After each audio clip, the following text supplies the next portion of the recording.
ఇందులో ఇప్పుడు కరప్షన్ ఎక్కడుంది, కాకరకాయ ఎక్కడుంది, కేసు ఎక్కడిది, మన్ను ఎక్కడిది నాకైతే అర్థమవుతలేదు. ఇక మీకేమైనా అర్థమైతే నాకు తెలియదు. కానీ ఇలా ఏసీబీ అట. ఏసీబీ అంటే ఏంటంటే యాంటీ కరప్షన్ బ్యూరో. కరప్షనే లేనప్పుడు ఏసీబీ ఎడికి వస్తుంది? ఏం కేసు ఇది? అసలు మెడకాయ మీద తలకాయ నోడు పెడతాడా ఈ కేసు? అసలు ఎవడన్నా దివానాగాడు తప్ప, హౌలగాడు తప్ప ఎవడన్నా పెడతాడా ఈ కేసు?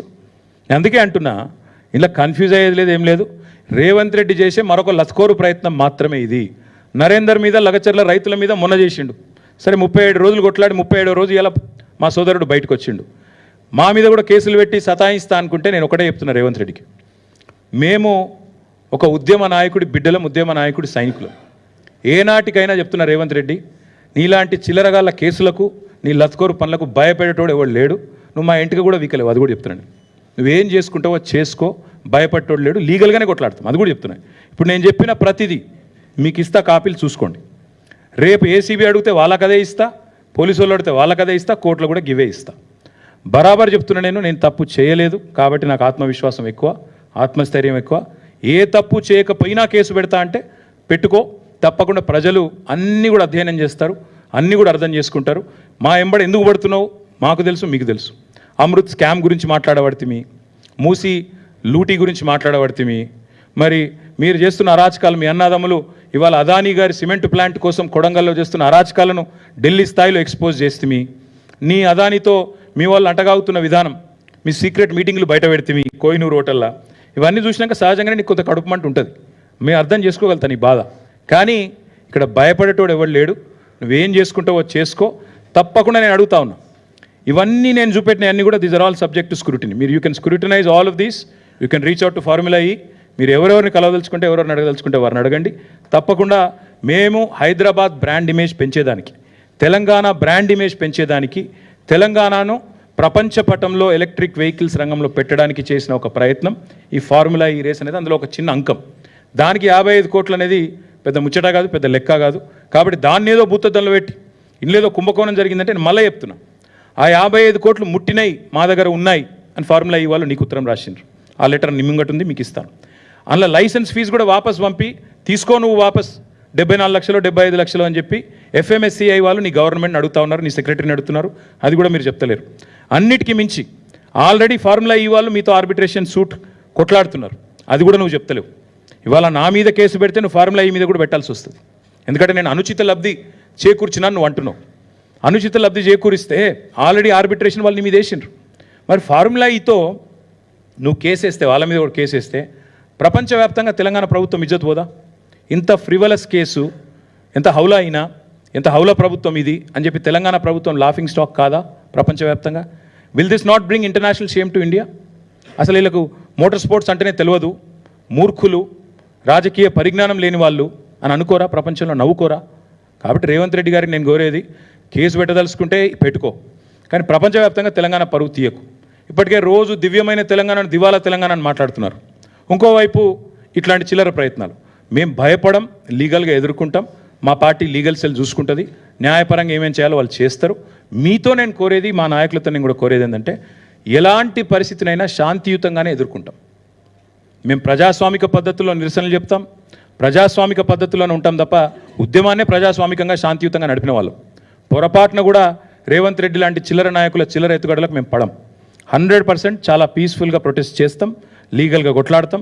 పొలిటికల్ కేసు కాబట్టి పొలిటికల్గా కొట్లాడతాం. ముమ్మాటికి ఈ ప్రభుత్వాన్ని మాత్రం ఈయన ఎన్ని డైవర్షన్ గేమ్లు ఆడినా, అది కూడా చెప్తున్నాం, మళ్ళీ 420 హామీలు అమలు చేసేదాకా వీళ్ళని మాత్రం వదిలిపెట్టాం. ప్రజలకిచ్చిన ప్రతి వాగ్దానం, 6 గ్యారంటీలు, 13 హామీలు, 420 దొంగ హామీలు అన్నీ అమలు చేసేదాకా వదిలిపెట్టాం. ఎన్ని కేసులు పెట్టుకుని. ఇండియన్ ఓవర్సీస్ బ్యాంక్ అనేది నేషనలైజ్డ్ బ్యాంక్, అదేం ప్రైవేట్ బ్యాంక్ కాదు, చిన్న చిత్క బ్యాంక్ కాదు. వాళ్ళు ఏది చేసినా వాళ్ళు 100 ట్రాన్స్ఫర్లు చేస్తారు.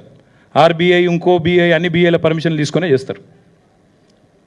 డబ్బులు హెచ్ఎండిఏ, మాకు హెచ్ఎండిఏ యాక్ట్ ఎంపవర్స్ అస్.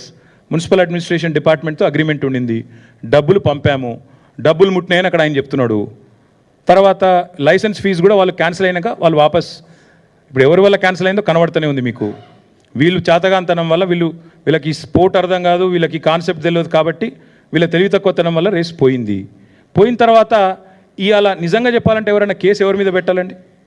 రేవంత్ రెడ్డి గారి మీద కేసు పెట్టాలి. ఎందుకు? ఒక ఇంత అద్భుతమైన రేస్ను హైదరాబాద్ కాకుండా చేసి, ఇండియాకు కాకుండా చేసి, ఇండియాను ప్రపంచవ్యాప్తంగా బదనాం చేసినందుకు, ఇజ్జత్ తీసినందుకు ఆయన మీద కేసు పెట్టాలి. నేను ఊరికే అంటలేను. మీరు చూడండి, ఇగో this is report, international report again.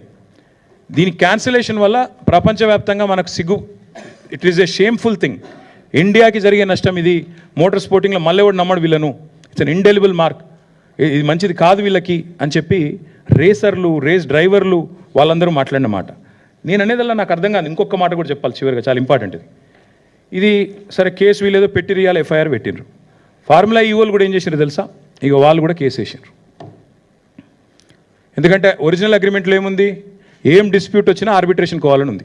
అందుకే వాళ్ళు ఏం చేసిండ్రు, వీళ్ళు ఇంటర్నేషనల్ చేంబర్ ఆఫ్ కామర్స్, అక్కడ వాళ్ళు ఆల్రెడీ ఆర్బిట్రేషన్ కూడా ఫార్ములా ఈకి ఎంఎన్యూడి డిపార్ట్మెంట్ మధ్యన జరుగుతున్న ఈ తగాదా తెలిసిండి. ఎట్లా అయితే మాంట్రియాల్కి సంబంధించి ఇందాక నేను చెప్పాను మీకు, మాంట్రియాల్ ఇది మీరు చూడండి. మాంట్రియాల్లో కూడా ఇట్లే రేస్ క్యాన్సిల్ అయింది. క్యాన్సిల్ అయినాక మరి ఫార్ములా ఈ వాళ్ళతో లిటిగేషన్ పోయినరు. ఆఖరికి $3 million లిటిగేషన్ సెటిల్ అయింది. అట్లాగే సెటిల్ చేయాలన్న ఉద్దేశంతో హరీష్ సాల్వే అనే ఒక ప్రముఖ లాయర్ ఉంటారు. ఆ లాయర్ని పెట్టుకొని వీళ్ళు లండన్ నుంచి వీళ్ళు ఈ ఆర్బిట్రేషన్ ప్రొసీడింగ్స్ కూడా వీళ్ళు స్టార్ట్ చేశారు. ఇదేది చెప్తలేదు ప్రభుత్వం. ఫార్ములా ఈవోలు వీళ్ళ మీద కేసు పెట్టింది చెప్తలేరు, పైసలు అడుగుతుందో చెప్తలేరు, ఎందుకు రేసు పోయిందో చెప్తలేరు, ఆ పైసలు నిక్షేపంగా ఉన్నాయి, మొదటి 2 ఇన్స్టాల్మెంట్లు అక్కడనే వాళ్ళ దగ్గర ముట్టినాయి అని వాళ్ళు పంపిన రిసీట్లు చూపెడతలేరు, 3వ ఇన్స్టాల్మెంట్ మీరు కట్టలేదు కాబట్టి రేస్ క్యాన్సిల్ అవుతుందని చెప్తలేరు. ఆఖరికి FMSCI దగ్గర వచ్చిన పైసలు, వాపసు వచ్చిన పైసలు అవి తీసుకుంటందుకు కూడా వీళ్ళు ముందుకు వస్తలేరు. This is the fact of the matter. సీదా అసెంబ్లీలో మాట్లాడదాం రారాబాయ్ అంటే రాడు. ఒక మంత్రికి దమ్ము లేదు, దద్దమ్మలంతా మాట్లాడమని. రేపు ముందుగా అసెంబ్లీ పెట్టమను. ఇప్పుడు నేను చెప్పింది తప్పు అయితే రేపు అసెంబ్లీలో చర్చ పెట్టమను. అంతపాటి సిపాయిలు అయితే, నిజంగానే నేను చెప్పింది తప్పు అయితే రేపు అసెంబ్లీ ఉంది కదా పెట్టమను. అసెంబ్లీలో చర్చ పెట్టమను. వీళ్ళందరికీ ఇప్పుడు నేను వాస్తవాలు చూపెడతాను, వాళ్ళ వాస్తవాలు ఏందో వాళ్ళు చెప్పను. ఇప్పుడు ఈడ 4 గోడల మధ్యలో మాట్లాడు ఎందుకండి? 4 కోట్ల మంది ప్రజల ముందు మాట్లాడదాం. ఏం స్కామ్, మన స్కామ్ మాట్లాడదాం. బ్రదర్, నేను మళ్ళీ చెప్తున్నా, మనం సగం కట్టినాం వాళ్ళకు. 55 కోట్లు ఏదో కట్టినాం, 55 ఎంతనో కట్టినాం. నాకు సరిగ్గా యాదకి లేదు, సంవత్సరం కింద ముచ్చట.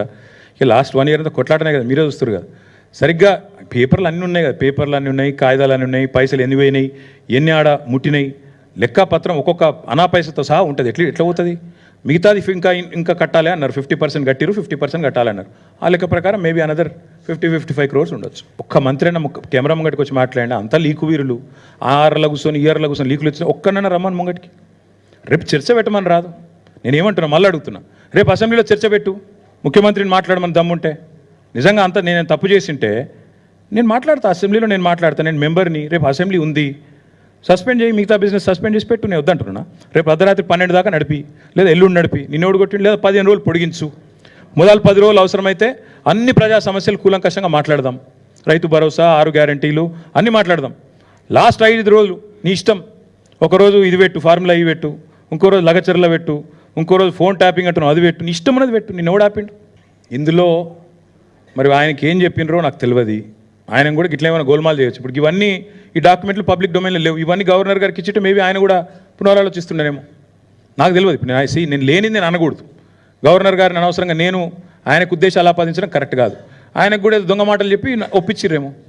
ఇప్పుడు వారిద్దరి మధ్యన జరిగిన ఉత్తర ప్రత్యుత్తరాలు, గవర్నర్కు గవర్నమెంట్కు జరిగిన ఉత్తర ప్రత్యుత్తరాలు నాకు తెలియనప్పుడు నేను అనవసరంగా గవర్నర్ గారికి మోటివ్స్ నేను పెట్టడం మంచిది కాదు. కానీ ఒకటి మాత్రం పక్కా, ఇవన్నీ కూడా ప్రభుత్వం దాస్తా వచ్చింది ఈరోజు దాకా. ఫార్ములా ఈతో జరిగిన ఉత్తర ప్రత్యుత్తరాలు, పైసలు ముట్టిన రిసీట్లు, ఇవన్నీ కూడా నేరం జరిగిపోయింది, దొంగతనం జరిగింది అనేది డ్రామా ఆడుతుండ్రో ఇలా నేను బయట పెట్టినా. ఇప్పుడు నేను చెప్పింది తప్పైతే let chief minister hold discussion tomorrow in assembly.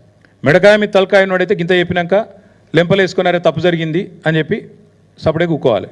ఇక నేను బుద్ధి తక్కువని, నేను ఎవరినైతే వాడిని అరెస్ట్ చేస్తా, L&T CFOని కూడా అరెస్ట్ చేస్తా, ఆయన కేవలం ఒక మాట అన్నాడు కాబట్టి నాకు నచ్చలేదు కాబట్టి నేను అరెస్ట్ చేస్తా అనే మూర్ఖులతో ఏం మాట్లాడతాం?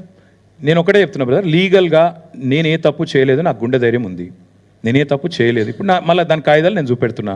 కరప్షన్ లేదు, కాకరకాయ లేదని చెప్తున్నా. ఇది ACB అనేది అసలు వాళ్ళకి అర్హత కూడా లేదు ఇందులో ఉండడానికి. Anti corruption bureau has no right to be a part of this investigation because there is no corruption. If there is no corruption, where is anti-corruption bureau? That's my question. So therefore, all I'm saying is, we'll face it legally. Whatever it is, we'll face it legally and politically.